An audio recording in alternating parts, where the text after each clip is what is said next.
بسم اللہ الرحمن الرحیم. میرا نام ڈاکٹر عزیز اللہ خان ڈھلو ہے اور میں ڈاؤ یونیورسٹی سول اسپتال کراچی میں انفیکشن ڈیزیز کا اسسٹنٹ پروفیسر ہوں. جیسا کہ آپ کو پتہ ہے کہ پوری دنیا میں کورونا وائرس کی وبا پھیلی ہوئی ہے اور ورلڈ ہیلتھ آرگنائزیشن نے اسے پینڈیمک قرار دے دیا ہے. تو اس سلسلے میں آج بات کریں گے کہ کورونا وائرس ڈیزیز کیا ہے. جو ہے نا بیسیکلی کورونا وائرس ڈیزیز جو ہے وہ لارج فیملی آف وائرسز ہے جو اس سے پہلے بھی موجود تھے اور انسانوں میں جو ہے نا مائلڈ فلو لائک النس کرا سکتے تھے. تو ہم کس کو کہیں گے کہ ان کو کورونا وائرس ڈیزیز ہو گئی ہے؟ What is a suspected case کیا ہوگا؟ تو جو بھی انسان جس کو ایکیوٹ ریسپیریٹری انفیکشن ہو جس میں فیور، کاف اینڈ شارٹنیس آف بریتھ ہوتی ہے، symptoms related to corona virus disease, اور جس کو ہسٹری آف ٹریول ہو، ٹھیک ہے، کسی ایسے ملک میں جہاں پہ یہ کورونا وائرس ڈیزیز کی بیماری پائی جاتی ہے، یا کنفرم کورونا وائرس ڈیزیز کے پیشنٹ کے ساتھ ان کا کانٹیکٹ ہوا ہو. میں آگے چل کے آپ کو بتاؤں گا کہ کانٹیکٹ کس کو کہتے ہیں. لیکن علامات ہوں، history of travel who in a country جہاں پہ یہ کورونا وائرس ڈیزیز ہوتی ہے، یا کوئی کلوز فیملی ممبر جس کو کورونا وائرس ہو، اور پھر 14 دن کے اندر کسی اور انسان کو وہ علامات ہوں، جو مثلا کھانسی، بخار، سانس لینے میں دشواری، پورے جسم میں درد، تو اس کو جو ہے نا کورونا وائرس کا کیس کہا جا سکتا ہے. فردر اس کو ہم اگر دیکھیں تو اگر کسی کو فیور، کھانسی، سانس لینے میں تکلیف ہو اور کوئی بھی اس کی معقول وجہ نہ مل رہی ہو، کہ کوئی اور بیکٹیریل انفیکشن نہیں ہے، کوئی اور دل کی بیماری نہیں ہے، پھیپھڑوں کی بیماری نہیں ہے جس کی وجہ سے یہ سانس ہو رہی ہو، ٹھیک ہے، اور اس کی جو ہے نا ٹریول کی ہسٹری ہو کسی ایسے شہر میں یا ملک میں جہاں پہ یہ کورونا وائرس پایا گیا ہو، پچھلے 2 ہفتے کے اندر وہاں جانے کی، ٹریول کی یا رہنے کی ہسٹری ہو، تو پھر اس کو ہم کہہ سکتے ہیں کہ یہ suspected case of corona virus disease ہے. ٹھیک ہے. اس کے علاوہ دوسرا سینیریو کیا ہے کہ any person presenting with fever, cough اور shortness of breath and history of contact, ملاقات ہوئی ہو کسی ایسے پرسن سے جو کنفرم کورونا وائرس ڈیزیز کا کیس ہو، تو اس کو بھی کورونا وائرس ڈیزیز کا سسپیکٹڈ کیس کہا جائے گا. یا کوئی ایسا شخص جس کو فیور، کاف اینڈ شارٹنیس آف بریتھ ہو اور اس کی وجہ سے اتنی سانس میں خرابی ہو گئی ہے کہ اس کو اسپتال میں داخل کرنا پڑا ہو، and there is no other aetiology, اس کی بھی کوئی الٹرنیٹ ایکسپلینیشن نہ مل رہی ہو، تو اس کو بھی ہم کہہ سکتے ہیں کہ یہ suspected case of corona virus disease. Probable case کیا ہوتا ہے؟ پروبیبل تھوڑا سا ایک آگے ہوتا ہے سسپیکٹڈ، جس کو شبہ ہو کہ اس کو کورونا وائرس ہو سکتا ہے، لیکن پروبیبل میں شبے سے تھوڑا اور زیادہ جو ہے نا وہ خدشہ ہو کہ یہ واقعی کورونا وائرس ڈیزیز ہو سکتا ہے. ایسا ٹیسٹ جس کو وہ علامات ہوں اور اس کا ٹیسٹ لیا گیا ہو، لیکن ٹیسٹ میں ابھی تک لیبارٹری نے کہا ہے کہ ٹیسٹ جو ہے نا کنفرم نہیں ہے، ٹھیک ہے. انکنکلوسیو اگر ٹیسٹ ہو تو اس کو ہم کہیں گے کہ یہ پروبیبل کیس ہے. اور کنفرم کیس وہ جس کو کورونا وائرس ڈیزیز کی علامات ہوں اور جو سیمپل لیں اس میں وائرس جو ہے نا پایا گیا ہو، تو یہ confirm case of corona virus disease کہا جائے گا. اگر ہم جو ہے نا وہ کانٹیکٹ کی بات کریں، جیسا کہ ہم نے کہا کہ علامات ہوں اور کسی ایسے شخص سے رابطہ ہوا ہو جو کورونا وائرس ڈیزیز کا جس کو ہوا ہو، تو وہ کلوز کانٹیکٹ ہوتا ہے. تو کلوز کانٹیکٹ ہم اس کو کہتے ہیں کہ اگر کورونا وائرس ڈیزیز کے مریض کے ساتھ فیس ٹو فیس کانٹیکٹ ہوا ہو with in 1 metre for at least کم سے کم 15 منٹ کا کانٹیکٹ ہو، ٹھیک ہے، یا ڈائریکٹ فزیکل کانٹیکٹ، ہاتھ ملایا ہو، گلے لگایا ہو، ٹھیک ہے، یہاں ساتھ بیٹھے ہوئے ہوں، ٹھیک ہے. دوسرا یہ کانٹیکٹ کی یہ بھی ڈیفینیشن ہے کہ کورونا وائرس ڈیزیز کا مریض ہو اور اس کی تیمارداری کرتے رہے ہوں، اس کے ساتھ رہتے رہے ہوں، تو یہ بھی کلوز کانٹیکٹ تصور کیا جائے گا، ٹھیک ہے. اور جو ہیلتھ کیئر ورکرز، جو ڈاکٹر، نرسز، پیرامیڈیکل اسٹاف جو کورونا وائرس ڈیزیز کے مریض دیکھ رہے ہیں، اگر وہ مریض کو جو پروٹیکٹیو گیئر ہوتا ہے، پرسنل پروٹیکٹیو اکوپمنٹ کے بغیر اگر مریض کو انہوں نے دیکھا ہو، ود ان 1 میٹر ان سے ہسٹری لی ہو یا ایگزامن کیا ہو وداؤٹ پرسنل پروٹیکٹیو اکوپمنٹ، تو وہ بھی کلوز کانٹیکٹ تصور کیے جائیں. اچھا، ٹیئر 1 وہ والی کون سی کیٹیگریز ہیں جن کی ٹیسٹنگ بہت ضروری ہے؟ ایسے لوگ جن کو بخار، کھانسی چاہے بلغم والی ہو یا سوکھی کھانسی ہو، یا سانس لینے میں دشواری ہو رہی ہو، پچھلے 14 دن کے اندر وہ کہیں بھی کسی بھی باہر کے ملک سے ٹریول کر کے آئے ہوں جہاں کورونا وائرس کے کیسز پائے گئے ہوں، یا ان کا کسی کنفرم یا پروبیبل کورونا وائرس کے مریض کے ساتھ کلوز کانٹیکٹ تھا، جو ہم نے ابھی بات کی کانٹیکٹ کی، یا جو ہے نا ایسا مریض جس کو ان ایکسپلینڈ سیویئر نمونیا ہے، اس کی تیمارداری کرتے رہیں، ان کو بھی ٹیسٹ کرنا چاہیے. دوسرے وہ افراد جو پبلک جو ہے نا ڈیلنگس میں کام کرتے ہیں، جیسے کہ فزیشنز ہیں، جیسے کہ بینک میں جو ہے نا کام کرتے ہیں، ریسیپشنز پہ کام کرتے ہیں، یا جو لوگ اس کے علاوہ جو لوگ سپر اسٹورز پہ کام کرتے ہیں جن کا بہت زیادہ لوگوں سے رابطہ رہتا ہے جو ہے نا، اگر ان میں بھی یہ علامات ہوں تو وہ بھی ہائی رسک کیٹیگری میں آتے ہیں، ان کو بھی ہمیں ٹیسٹ کرنا چاہیے. یا ایسے افراد جو بہت بڑے مذہبی اجتماعات میں گئے ہوں اور وہاں پہ بہت زیادہ رش ہو، اوور کراؤڈنگ ہو، اور ان میں یہ علامات ہو رہی ہیں تو ان کو بھی ہائی رسک کر کے ہمیں ضرور ٹیسٹ کرنا چاہیے. اور ہیلتھ کیئر ورکرز جیسے میں نے بتایا جو ہے نا، جو ڈاکٹر، نرسز، پیرامیڈیکل اسٹاف جو کورونا وائرس کے مریضوں کو دیکھتے ہیں یا ویسے مریض دیکھتے ہیں، اگر ان میں یہ علامات ہو جائیں اور انہوں نے وداؤٹ پرسنل پروٹیکٹیو اکوپمنٹ مریضوں کو دیکھا تھا، ٹھیک ہے، کورونا کے مریضوں کو خاص کر کے، تو ان کو علامات ہوں تو یہ ان کا بھی ٹیسٹ کرانا بہت ضروری ہے. ٹھیک ہے. اس کے علاوہ ایسے پیشنٹ جو ہاسپٹل میں ایڈمٹ ہوئے ہوں with severe in explained pneumonia, تو ان کا بھی ضرور کورونا وائرس کا ٹیسٹ کرنا چاہیے. دوسرا، ہاؤس ہولڈ کانٹیکٹس جو کورونا وائرس کا مریض جو گھر پہ ہوتا ہے، جو اس کے افراد ہوتے ہیں گھر کے، اگر ان کو بھی چاہے وہ سمپٹومیٹک ہوں یا نہ ہوں، ان کو بھی ضرور ٹیسٹ کرنا چاہیے، بیکاز ان میں کلوز کانٹیکٹ ہونے کی وجہ سے یہ بیماری ہو سکتی ہے. اچھا، ٹیئر 2 کون سا ہے جس میں لو رسک ہے ذرا کورونا وائرس کی بیماری کا؟ ان کو آئسولیٹ تو بہرحال ہمیں کرنا ہی چاہیے 14 دن کے لیے، لیکن ان کو یہ علامات ہوں، بخار، کھانسی، سانس لینے میں تکلیف، اور پچھلے 14 دنوں میں انہوں نے انٹر سٹی ٹریول کیا ہو، ود ان ایک شہر سے دوسرے شہر میں پبلک ٹرانسپورٹ میں ٹریول کیا ہو، سفر کیا ہو، جہاں پہ اوور کراؤڈنگ ہوتی ہے، بہت سارے لوگوں کے ساتھ انٹریکشن ہوتا ہے، اور یہ علامات ہوں تو ان کو ٹیسٹ کرنا چاہیے. اور close contact of asymptomatic domestic traveller جو انٹر سٹی ٹریول کر کے آیا ہے، ان کے ساتھ گھر میں رہے ہیں اور اب ان کو علامات ہو رہی ہیں، کھانسی، نزلہ، زکام، کھانسی، بخار، سانس لینے میں تکلیف، ان کو ٹیسٹ کرنا چاہیے. اور ایسے افراد جو اپنی نوکری کے سلسلے میں یا کسی اور وجہ سے متعدد بار جو ہے نا پبلک ٹرانسپورٹ میں سفر کر چکے ہیں، جہاں پہ بہت زیادہ رش ہوتی ہے، اوور کراؤڈنگ ہوتی ہے، اور ان میں یہ علامات ہوں تو ان کو بھی ٹیسٹ کرنا چاہیے. اچھا، کورونا وائرس ڈیزیز کی کیا علامات ہوتی ہیں اس بیماری کی؟ کیونکہ یہ کہا جاتا ہے کہ اکثر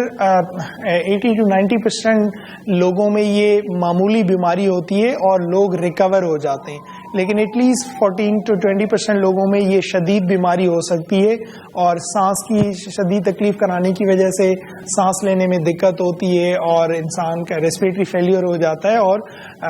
موت بھی ہو سکتی ہے. ٹھیک ہے. تو اگر ہم یہ ایک تحقیق ہوئی ہے جو کہ چائنا سے ہوئی تھی، جس میں یہ دیکھا گیا کہ کم و بیش 98% لوگوں کو بخار ہوتا ہے اس بیماری میں. ٹھیک ہے. اور وہ لو گریڈ بھی ہو سکتا ہے، ہائی گریڈ بھی ہو سکتا ہے. اور 76% لوگوں کو کف ہوتی ہے اس بیماری میں، کھانسی ہوتی ہے، وہ بلغم والی بھی ہو سکتی ہے، بغیر بلغم والی بھی. اس کے علاوہ جو سمپٹمز ہیں وہ جسم میں تھکاوٹ کا ہونا، سر میں درد ہونا، کھانسی میں بلغم میں خون کا آنا، کچھ لوگوں کو جو ہے نا لوز اسٹولز بھی ہو جاتے ہیں. اور اگر یہ علامات ہوں تو کم از کم 5 سے لے کے 8 دن کے درمیان ایسے لوگوں کو پھر سانس لینے میں تکلیف ہو سکتی ہے. اگر یہ بیماری بڑھتی چلی جائے تو پھر سانس لینے میں تکلیف ہوتی ہے اور انسان کو پھر اسپتال میں داخل ہو کے اس کا پراپر علاج کرنا چاہیے. اس کے بعد جو ہے نا، جیسے کہ ہم نے کہا کہ یہ کورونا وائرس ڈیزیز میں کیا ہوتا ہے جو ہے نا، تو ہم نے جیسے کہ کہا کہ 80% مریضوں کو مائلڈ النیس ہوتی ہے، مائلڈ نمونیا ہوتا ہے، اور جو 15 to 20% لوگ ہوتے ہیں ان میں سیویئر نمونیا ہوتا ہے leading to respiratory failure and sepsis and septic shock. لیکن اس میں 5 سے 10% ایسے افراد ہیں جن کو ICU یا HDU میں داخل کرنے کی ضرورت پڑ سکتی ہے ان کا علاج کرنے کے لیے. تو سب سے پہلے آتے ہیں کہ اس کا علاج کیا ہے. اگر ایسمپٹومیٹک ہو اور مائلڈ کورونا وائرس ڈیزیز ہو تو اس کا ٹریٹمنٹ از جسٹ سمپٹومیٹک جو ہے نا، آپ انہیں اینٹی پائریٹک دیں گے، ایڈیکویٹ پار اورل فلوئڈ ریکمینڈ کریں گے، ریسٹ ریکمینڈ کریں گے، and they do not require hospitalisation, ان کو داخل کرنے کی ضرورت نہیں ہے. لیکن اگر ان کو گھر میں جو ہے نا وہ الگ کمرہ میسر نہیں ہے اور گھر میں بہت سارے افراد ہیں تو یہ شبہ ہوتا ہے کہ وہ بیماری دوسرے افراد کو دے دے گا، تو پھر اس لیے ان کو یا تو آپ آئسولیشن فیسلٹی جس کو کہتے ہیں جو الگ ڈیڈیکیٹڈ آئسولیشن فیسلٹی ہو وہاں پہ اس کو رکھا جا سکتا ہے، اگر فیسلٹی سنگل روم کی نہیں ہے تو. لیکن اگر سنگل روم گھر میں ہے تو وہاں پہ ان کو داخل کر لیں. اچھا، لیکن اگر آپ ان کو گھر بھجوانا چاہ رہے ہیں تو یہ بہت ضروری ہے کہ آپ ان کو بتائیں، ایجوکیٹ کریں کہ وہ دوسروں کو یہ بیماری منتقل نہ کر دیں. تو you have to counsel them for IPC، infection prevention and control measures. وہ کیا ہے کہ انہوں نے دوسرے لوگوں سے 1 میٹر کے فاصلے پہ رہنا ہے، چہرے اور ناک اور منہ پہ ماسک لگا کے رکھنا ہے، ٹھیک ہے، الگ کمرے میں رہنا ہے، وہ مارکیٹس میں، سپر اسٹورز پہ یا کراؤڈیڈ ایریا پہ ان کو نہیں جانا چاہیے، اور اپنے ہاتھوں کو بار بار جو ہے نا دھونا چاہیے صابن اور پانی کے ساتھ، دوسروں سے ہاتھ ملانے یا گلے لگنے سے گریز کرنا چاہیے، ٹھیک ہے، تاکہ وہ یہ بیماری دوسروں کو نہ دیں، ٹھیک ہے. لیکن ایسے مریض جو ایسمپٹومیٹک ہے یا جن کو مائلڈ بیماری ہے، ہلکی سی بیماری ہے، لیکن اگر وہ ہائی رسک گروپ میں فال کرتے ہیں، جیسا کہ ان کی ایج مور دین 60 ایئرس ہو، ٹھیک ہے، یا ان کو کوئی اور کوماربڈ النس ہے، مثلا دل کی بیماری ہے، شوگر ہے، بلڈ پریشر ہے، گردوں کی بیماریاں ہیں، جگر کی بیماریاں ہیں، یا کوئی ایسی دوائیاں لے رہے ہیں جو ان کی قوت مدافعت کم کر رہی ہے، تو پھر ان کو بھی ہمیں اسپتال میں داخل کرنے کی ضرورت ہے، کیونکہ یہ ہائی رسک گروپ ہے اور یہ کسی وقت بھی جو ہے نا ڈیٹوریٹ ہو سکتے ہیں، ان کی طبیعت خراب ہو سکتی ہے. اچھا، ایسے مریض جن کو ماڈریٹ کورونا وائرس ڈیزیز ہے، ماڈریٹ کس کو کہتے ہیں کہ مستقل 3 دن ان کو تیز بخار آ رہا ہو، اگر ان کی آکسیجن سیچوریشن دیکھی جائے جسم میں تو آکسیجن کی مقدار کم آ رہی ہو، ٹھیک ہے، یا اگر ان کا سینے کا ایکس رے کیا جائے تو اس میں ان کو بائیلیٹرل پیریفرل جو ہے نا انفلٹریٹس، اوپیسٹیز یا کنسولیڈیشنز ملیں، تو یہ ایسے لوگ ہوتے ہیں جن کو ماڈریٹ درمیانی قسم کی بیماری ہوتی ہے. They should be admitted into hospital, لیکن ان کو جنرل وارڈ میں نہیں رکھا جا سکتا، ان کو ایسا اسپتال کا کوئی الگ کمرہ ہو اس میں رکھنا پڑے گا، اور وہ ویل وینٹیلیٹڈ ہو، جہاں پہ اگر ان کو آکسیجن کم ہو رہی ہے تو آکسیجن سپلائی وہاں پہ موجود ہونی چاہیے. اور پھر ان میں ہم کچھ دوائیاں ہیں جیسے کہ کلوروکوین اور ہائیڈروکسی کلوروکوین، وہ بھی دی جا سکتی ہیں. اچھا، ایسے مریض جن کو severe corona virus disease pneumonia ہوا ہو، ان کو بھی آبویسلی اسپتال میں ایڈمٹ کرنا پڑے گا، پرابلی انٹو HDU یا ICU، ٹھیک ہے، اور ان کو آکسیجن سپلیمنٹ دینی پڑے گی. اس کے ساتھ ساتھ اگر پیشنٹ کو کوماربڈ النیسز ہیں تو ان کو اچھی طرح سے کنٹرول کرنا پڑے گا، اور اگر وہ اورلی نہیں لے سکتے تو ان کو IV فلوئڈ دیے جا سکتے ہیں، لیکن بہت احتیاط سے اس میں جو ہے نا وہ IV فلوئڈ دینے کی ضرورت ہے، ٹھیک ہے. دوسرا، جن کو severe pneumonia corona virus disease pneumonia ہوتی ہے، ان کو جو ہے نا ہمیشہ جو ہے نا health care worker should be vigilant کہ وہ کسی وقت بھی ریسپیریٹری فیلئر میں جا سکتے ہیں، سیپسس اینڈ سیپٹک شاک میں جا سکتے ہیں. تو جس جگہ پہ وہ داخل ہیں وہ ایسی جگہ ہونی چاہیے جہاں پہ ان کی مستقل آکسیجن کی سیچوریشن مانیٹر ہو رہی ہو، ان کے وائٹلز مانیٹر ہو رہے ہوں، اور وہاں پہ آکسیجن دینے کی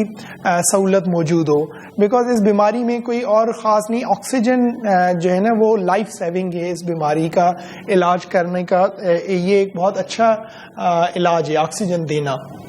اگر ضرورت ہے تو، ٹھیک ہے. اس کے علاوہ بعض اوقات یہ ہوتا ہے کہ کورونا وائرس ڈیزیز کے ساتھ ساتھ کچھ اور وائرل ڈیزیزز لے کے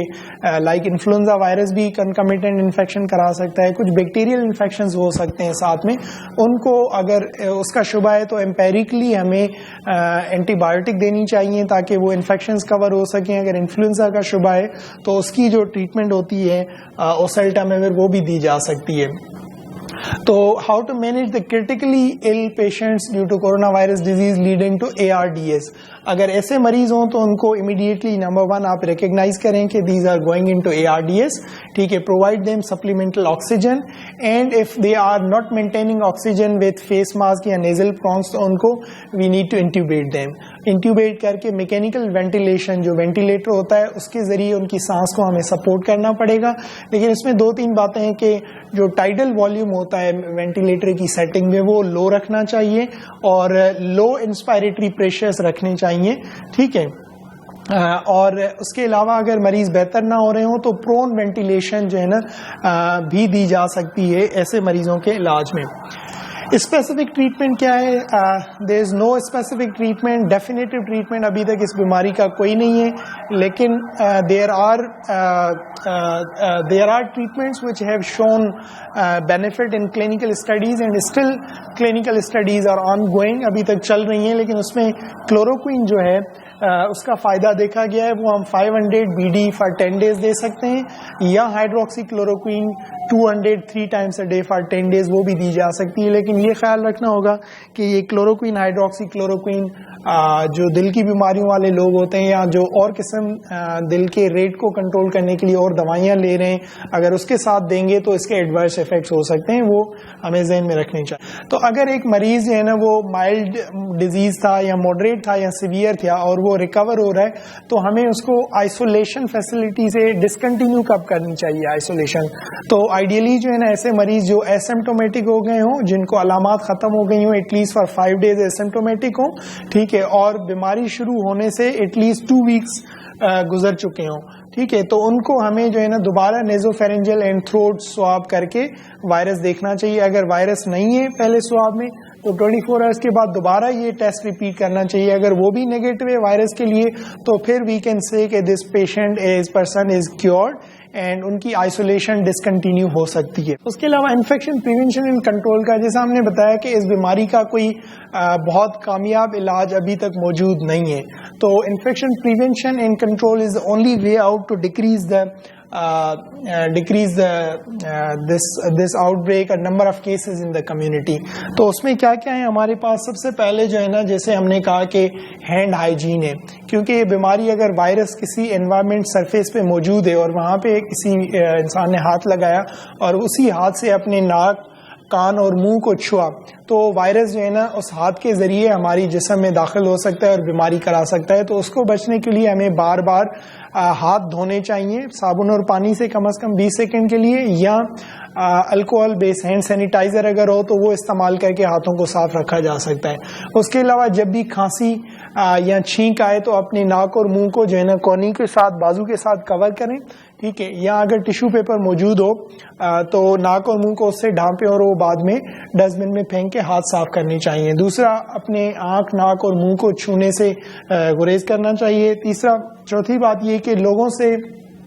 جب آپ کہیں باہر جاتے ہیں یا جو ہے نا بازار میں جاتے ہیں تو لوگوں سے ڈسٹینس رکھیں، ایٹ لیسٹ 1 میٹر ڈسٹینس ہونا چاہیے، کیونکہ اگر کوئی کھانسے گا یا چھینکے گا اور اس کو وائرس موجود ہے تو وہ 1 میٹر کے فاصلے کے اندر اندر وائرس کے ڈراپلیٹس گر جاتے ہیں زمین پہ، اس سے آگے نہیں جا سکتے۔ تو اگر آپ 1 میٹر کا فاصلہ رکھیں گے تو آپ اس بیماری سے بچ سکتے ہیں۔ دوسرا، جس کو بہت زیادہ اگر کھانسی ہو رہی ہے یا چھینکیں آ رہی ہیں تو ان کے لیے جو میڈیکل ماسک ہوتا ہے وہ پہن سکتے ہیں۔ اس کے علاوہ اسپتالوں میں اس انفیکشن کو کیسے کم کیا جائے؟ ایڈیکویٹ انفراسٹرکچر ہونا چاہیے، جو ہماری او پی ڈیز ہیں، ایمرجنسیز ہیں، جو ٹریاج ایریاز ہیں، وہاں پہ اتنا ایڈیکویٹ اسپیس ہو کہ مریضوں کو 1 میٹر کے فاصلے پہ بٹھایا جائے، اور جو ڈاکٹر او پی ڈی میں یا ہیلتھ کیئر ورکر ان کو اسیس کر رہے ان سے بھی جو ہے نا مریض 1 میٹر دور کے فاصلے پہ بیٹھے، تاکہ کسی ہیلتھ کیئر ورکر کو یا دوسرے مریضوں کو وہ بیماری نہ دے سکیں۔ اس کے علاوہ انجینئرنگ کنٹرولز یہ ہیں کہ جہاں پہ یہ جو ٹریاج ایریاز بنائے گئے ہیں یا جہاں پہ پیشنٹ ویٹ کرتے ہیں وہ ایریاز ویل وینٹیلیٹڈ ہونے چاہیے، وہ ہوادار ہونے چاہیے، تاکہ وہاں پہ اگر کوئی کھانستا ہے یا چھینکتا ہے تو وہ وائرس وہاں پہ موجود نہ رہے، وہ ڈائلیوٹ ہو جائے ایئر میں یا انوائرمنٹ میں۔ دوسرا، droplet precautions, because this is a droplet infection, when a patient کاف اور سنیزز تو یہ ڈراپلیٹ ود ان 1 میٹر جاتے ہیں، تو ان سے بچنے کے لیے if you are with in 1 metre of the patient تو آپ کو سرجیکل ماسک اور گاگلز یا فیس شیلڈ پہننی چاہیے، تاکہ یہ آپ کے آنکھ، ناک اور منہ میں یہ وائرس نہ چلا جائے۔ اس کے علاوہ contact precautions, when you are physically examining the patient, جب آپ معائنہ کر رہے ہیں تو یہ اس کے جسم پہ وائرس موجود ہوتا ہے، اور اگر آپ کے ہاتھوں پہ لگے گا یا آپ کے جسم پہ، کپڑوں پہ لگے گا تو وہاں سے منتقل آپ کو ہو سکتا ہے، تو اس کو بچنے کے لیے آپ کو ڈسپوزیبل گلوز پہننے چاہیے اینڈ گاؤن پہننا چاہیے، ٹھیک ہے۔ اور اگر ایروسول جنریٹنگ پروسیجر جیسے میں نے بتایا کہ اگر وہ کرنا ہو تو اس وقت سرجیکل ماسک کی جگہ ہمیں N95 ماسک پہننا چاہیے۔ What are the aerosol generating procedure? اگر کسی مریض کو ہم انٹیوبیٹ کرتے ہیں، ایکسٹیوبیٹ کرتے ہیں، اس کی سکشننگ کرتے ہیں، CPR کرتے ہیں، ڈینٹل پروسیجرز کرتے ہیں یا ان کی جو ہے نا پوسٹ مارٹم پروسیجر ہوتا ہے تو یا نیزوفیرنجل یا اوروفیرنجل سواب اگر کلیکٹ کرتے ہیں تو اس وقت بھی ہمیں N95 ماسک پہننا چاہیے, ادروائز سرجیکل ماسک از انف. ٹھیک ہے, دس از اے پکچر جیسے N95 ماسک کیسے پہنتے ہیں, it should be well fitted. اس کے علاوہ وزٹرز کے لیے, تیمار داروں کے لیے کیا ہونا چاہیے؟ اگر کوئی کورونا مریض وائرس کا مریض داخل ہے ہمارے پاس تو ہم کوشش کرتے ہیں کہ کم سے کم جو ہے نا تیمار دار اس کے کمرے میں جائیں, لیکن اگر کوئی جا رہا ہو تو یہ انشور کرنا چاہیے کہ وہ خود صحت مند ہے. ٹھیک ہے, اور اس کو اندر کمرے میں جانے سے پہلے سارے پرسنل پروٹیکٹیو اکوپمنٹ پہننے چاہیے, جس کا مقصد ہے کہ ان کو ماسک پہننا چاہیے, گوگلز یا فیس شیلڈ, گلوز اور گاؤن پہننا چاہیے تاکہ یہ بیماری مریض سے ان کو جو ہے نا نہ لگ سکے. اور ان کو یہ بھی بتانا چاہیے کہ hand hygiene before wearing gloves and after removing the gloves, hand hygiene بہت ضروری ہے. ٹھیک ہے, to prevent themselves from infection. اچھا, ہوم کیئر جو ہے نا, اگر کوئی ایسا مریض ہے جس کو کورونا وائرس ڈیزیز ہے اور مائلڈ ڈیزیز ہے یا ایسمپٹومیٹک ہے, تو ان کو ہم اگر ہوم آئسولیشن پہ بھیجتے ہیں تو مریض کو کہیں کہ الگ کمرے میں رہیں, ویل وینٹیلیٹڈ روم ہو, limit the movement with in the house, ایک کمرے سے دوسرے کمرے میں یا باقی گھر کے افراد کے ساتھ مل کے نہ بیٹھیں, شیئر نہ کریں اسپیسز. یوز سرجیکل ماسک, جو ہے نا اگر کھانسی چھینکیں آ رہی ہیں تو گھر میں سرجیکل ماسک لگا کے رکھیں, کاف اینڈ ریسپریٹری ایٹیکیٹ فالو کریں اور ہینڈ ہائیجین کرتے رہیں. ٹھیک ہے, اور کیئر گیورز کون, گھر میں ان کی تیمارداری کون کر سکتا ہے؟ ایسے افراد کیئر گیور ہونے چاہیے جو خود بالکل صحت مند ہوں. ٹھیک ہے, اینڈ کیئر گیور جب تیماردار ان کے کمرے میں جائے تو اس کو سرجیکل ماسک, گلوز اور گاؤن پہننے چاہیے. غیر ضروری جو ہے نا کمرے میں بہت ساری چیزوں کو جو ہے نا ہاتھ نہیں لگانا چاہیے. اینڈ جب مریض کے کمرے سے باہر آ جائیں تو ماسک اتار کے وہ ڈسٹ بن میں ڈسپوز آف کر دیں. اس کے علاوہ ہینڈ ہائیجین ہے, we should restrict the visitors into the patient room, single room ہونا چاہیے, ہینڈ ہائیجین ہونی چاہیے. How to manage dead bodies, اگر کوئی مریض کورونا وائرس کی بیماری کی وجہ سے مر جاتا ہے تو ان کی ڈیڈ باڈیز کو کس طرح جو ہے نا وہ ڈسپوز آف کیا جائے, کس طرح دفنایا جائے. تو اس کے لیے اسپتال میں جو کلورین سولوشن ہوتا ہے, بلیچ ہوتا ہے, وہ 0.5% کنسنٹریشن میں بلیچ بنا کے پوری ڈیڈ باڈی کے اوپر وہ اسپرے کرنا چاہیے تاکہ مریض کے جسم پہ جتنا بھی وائرس ہے وہ مر جائے. اور اس کے بعد ان کو ایک پلاسٹک بیگ میں ڈیڈ باڈی کو ڈال دینا چاہیے اور پھر اس پلاسٹک بیگ کو اگین 0.5% کلورین سے اسپرے کرنا چاہیے. اس کے بعد وہ ڈیڈ باڈی حوالے کر دینی چاہیے. اور جب وہ غسل لینے کے لیے جائیں تو پھر ان کو غسل دینے والے جو ہیں ان کو بیسیکلی بہت احتیاط کرنے کی ضرورت ہے. غسل دیتے وقت ان کو ماسک پہننا چاہیے جو فلوئڈ ریزسٹنٹ ہو. اس کے علاوہ گوگلز یا فیس شیلڈ پہننی چاہیے, کیپ پہننی چاہیے, فلوئڈ ریزسٹنٹ گاؤن پہننا چاہیے اور تھک ربر جو ہے نا جو بوٹس ہوتے ہیں, کلوز بوٹ شوز جو ہوتے ہیں وہ پہننے چاہیے, کیونکہ غسل دیتے وقت اگر اسپلیشز, پانی کے چھینٹے وغیرہ سیکریشنز ہوتی ہیں ان میں وائرس ہو سکتا ہے. تو غسل دینے کے بعد ان کو بہت احتیاط کے ساتھ ایک ایک چیز سیکوینس کے ساتھ اتار کے ان کو ان چیزوں کو بھی دوبارہ کلورین سولوشن کے ساتھ ڈس انفیکٹ کیا جا سکتا ہے. اس کے علاوہ جو ایمبولینس ہوتی ہے جس میں اس مریض کی ڈیڈ باڈی کو لے کے جایا گیا ہے, اس ایمبولینس کو اور وہ جو اسٹریچر ہوتا ہے اس کو بھی 0.5% کلورین کے ساتھ جو ہے نا پوچھا لگا کے چھوڑ دینا چاہیے. اٹ کم سے کم آدھے گھنٹے کے لیے. آدھے گھنٹے کے بعد اس کو جو ہے نا صابن اور پانی کا جو ہے نا پانی ہو اس سے جو ہے نا پوچھا لگا دینا چاہیے, کیونکہ اگر یہ کلورین سولوشن زیادہ دیر جو میٹلز کو جو ہے نا وہ رسٹی کر دیتا ہے, کوروسیو ہے ان کے لیے, تو آدھے گھنٹے کے بعد ان کو صابن والے پانی سے جو ہے نا واش کر دینا چاہیے اور پھر ایئر ڈرائی کر دینا چاہیے. تو آخر میں یہ کہوں گا کہ this corona virus disease is now pandemic. We have lot of cases, اس کے کافی کیسز آپ آ رہے ہیں, ابھی لوکل ٹرانسمیشن بھی ہو رہی ہے. تو اگر ہم اس سے بچنا چاہ رہے ہیں تو we health care workers are the most educated persons in the Pakistan. We should follow, we have the responsibility to practice good infection prevention control تاکہ ہم سیف رہیں اور ہم اپنے مریضوں کا صحیح سے علاج کر سکیں. Thank you very much.